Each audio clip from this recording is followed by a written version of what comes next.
c'est exactement le même algorithme. Ici, on est hors de la boucle. Je vous rappelle qu'ici, c'est hors de la boucle. On n'est pas encore dans la boucle à ce niveau. Sauf qu'il y a un bout de code où il faut d'abord que nombre existe. D'accord? On demande à l'utilisateur d'entrer un nombre. On récupère le nombre. Maintenant, la condition pour que l'algorithme continue, c'est que le nombre doit être égal à 5. Ça veut dire que tant que nombre est différent de 5, alors on va refaire la même chose. Ça veut dire qu'on va lui demander encore d'entrer un nombre et on va récupérer le nombre. Salut à tous, vous allez bien, j'espère. Nous nous retrouvons pour la suite de notre cours d'initiation à l'algorithmique. Dans la leçon précédente, nous avons vu les structures conditionnelles complètes et les structures conditionnelles réduites. Dans cette leçon, nous allons parler des structures itératives. Nous allons voir deux structures. Nous allons voir la structure répétée et la structure tant que. Avant de commencer cette leçon, je vais vous demander de faire 3 petites choses, ou 4. Appuyez sur le bouton s'abonner si vous n'êtes pas encore abonné à la chaîne. Activez la cloche de notification, likez la vidéo et partagez-la. On prend le générique et on commence.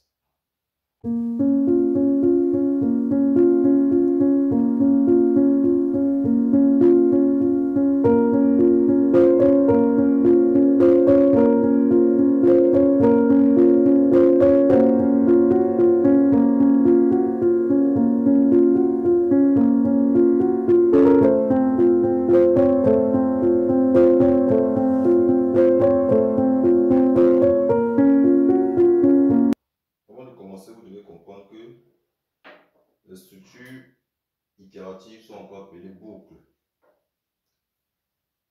ou encore structures répétitives. Pourquoi? Parce qu'elles permettent de répéter un nombre de fois une instruction ou un groupe d'instructions. Parmi les structures itératives, nous avons la structure répétée, nous avons la structure tant que et nous avons la structure pour. Dans cette vidéo, nous allons nous concentrer sur les deux premières structures, c'est-à-dire répéter et tant que. Nous allons commencer par la structure répétée. La structure répétée permet, comme toutes les autres structures, de répéter un nombre de fois une instruction ou alors un bloc d'instruction. Sauf que elle a cette particularité qu'il y a qu'on effectue le test après avoir exécuté au moins une fois l'instruction. Ce qui donne droit à la structure suivante.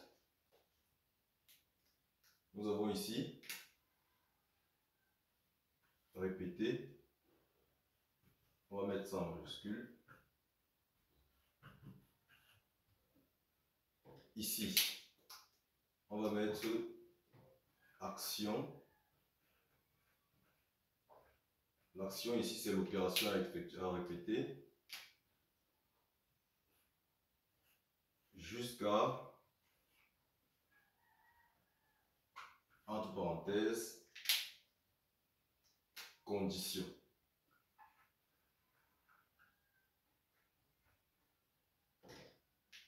Jusqu'à condition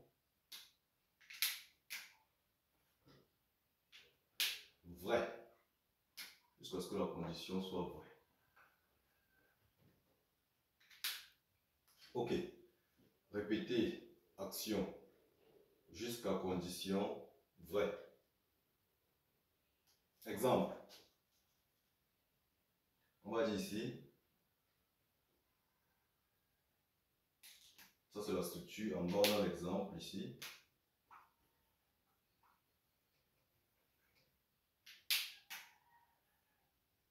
On va dire répéter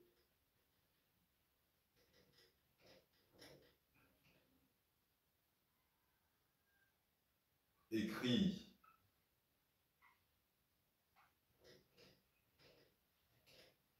entrer un nombre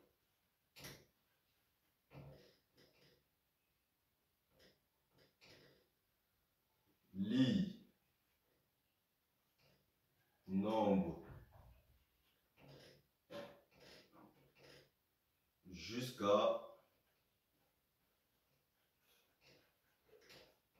nombre égale 5.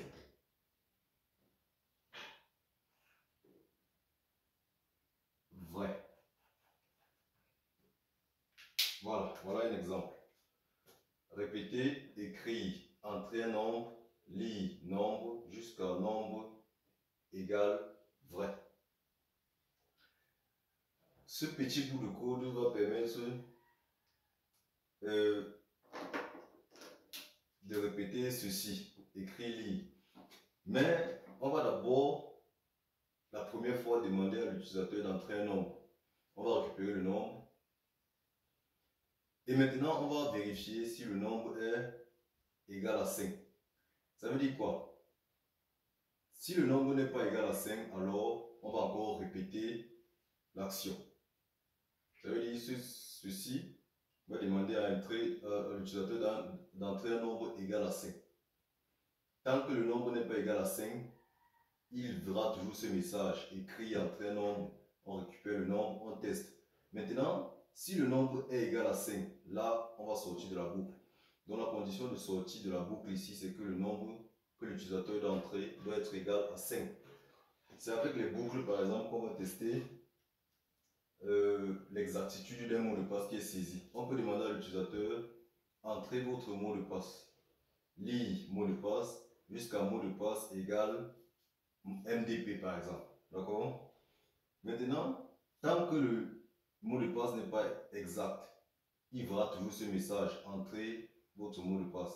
Si le mot de passe est exact dès la première tentative, il ne verra plus le message. D'accord? Ok. On va donc passer à la boucle tant que. La boucle tant que va effectuer la même action. Sauf que pour le cas de la boucle tant que, la condition est vérifiée d'abord. D'entrée de jeu, on vérifie d'abord la condition. On va d'abord prendre la syntaxe. Tant que. Condition.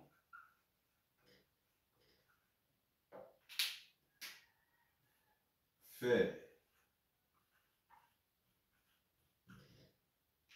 Fait quoi? Ici, action.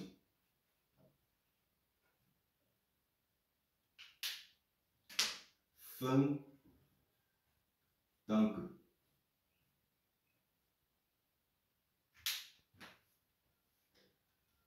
Fin tant que. Voilà la structure qui est aussi simple. Regardez. Condition au début. Action. Ici, pour le répéter, la condition est à la fin. C'est ça qui va faire la différence entre les deux. C'est ça qui marque la différence. Exemple ici.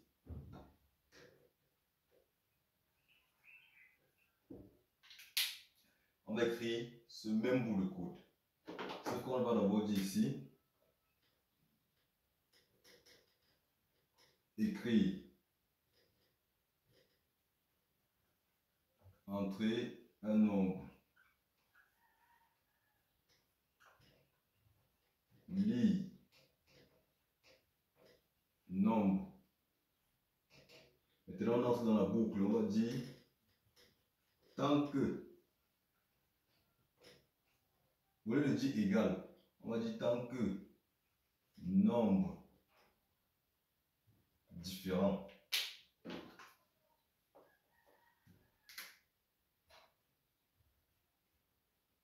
Tant que nombre différent de 5 fait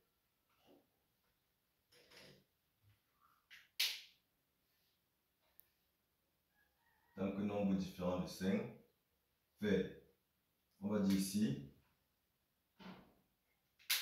remet la même boucle ici, on remet les mêmes instructions. Écrit, entrer un nombre. Lire, nombre. Fin, tant que.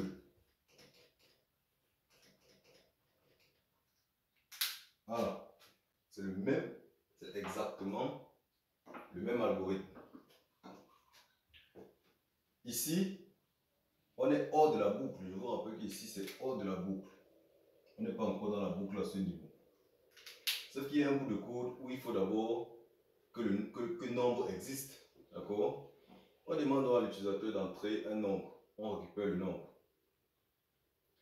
Maintenant, la condition pour que l'algorithme continue, c'est que le nombre doit être égal à 5. Ça veut dire que tant que nombre est différent de 5, alors on va refaire la même chose. Ça veut dire on va lui demander encore d'entrer un nombre et on va récupérer le nombre. On récupère, on remonte et vérifie. Est-ce que nombre est égal à 5? Si oui, on va sortir de la boucle et on continue. Sinon, on refait l'action. Donc, c'est une boucle. Ça veut dire que ça tourne tant que la condition n'est pas respectée. Et vous allez observer bien, j'ai dit ici que la différence fondamentale entre la boucle répétée et la boucle tant que, c'est que dans la boucle répétée, la condition est vérifiée après l'action. Ça veut dire qu'on exécute l'action au moins une fois. Tout le temps dans la boucle tant que, la condition est vérifiée avant l'action. Donc, on vérifie la condition avant d'exécuter l'action. Les boucles tant que et répétées sont utilisées lorsqu'on ne connaît pas le nombre de fois que l'action va être répétée. D'accord? Parce que là, on ne connaît pas le nombre de fois que l'utilisateur va entrer un nombre qui est différent de 5. D'accord? Ok. Là, c'est tout ce que j'avais à vous montrer aujourd'hui. Dans la vidéo suivante, je vais vous montrer une autre boucle qui est la boucle pour. Cette boucle est utilisée lorsqu'on connaît à l'avance le nombre de répétitions de l'action. On prend le mot de fin et on se dit à la vidéo suivante. Nous sommes arrivés au terme de cette vidéo. J'espère que vous avez bien compris. Normalement, pour comprendre, vous devez regarder la vidéo plusieurs fois. Mais je vais résumer ici ce qu'on a fait. Nous avons parlé des structures itératives, encore appelées structures répétitives ou boucles. Ces structures permettent de répéter un nombre de fois une ou plusieurs actions après avoir testé une condition. Dans cette vidéo qui s'achève, nous avons vu deux boucles particulières, la boucle tant que et la boucle répétée. Nous avons vu les différentes syntaxes et nous avons remarqué que dans la boucle répétée, la condition est vérifiée après avoir effectué au moins une fois l'action. Ce qui n'est pas le cas pour la boucle tant que. Dans la boucle tant que, on vérifie d'abord la condition avant d'exécuter l'action. Dans la vidéo suivante, nous allons parler d'une autre boucle, qui est la boucle pour. Comme je l'ai dit dans la vidéo ici, on utilise les deux boucles que nous venons de voir lorsqu'on ne connaît pas d'avance le nombre de répétitions de l'action. Pour ce qui est de la boucle pour, elle est utilisée lorsque on connaît déjà à l'avance ou on connaît déjà d'avance le nombre de fois que l'action va être exécutée. N'hésitez pas, si vous n'êtes pas encore abonné, de vous abonner. Mettez en commentaire ce que vous n'avez pas compris. Partagez la vidéo, likez. A plus tard dans la prochaine vidéo.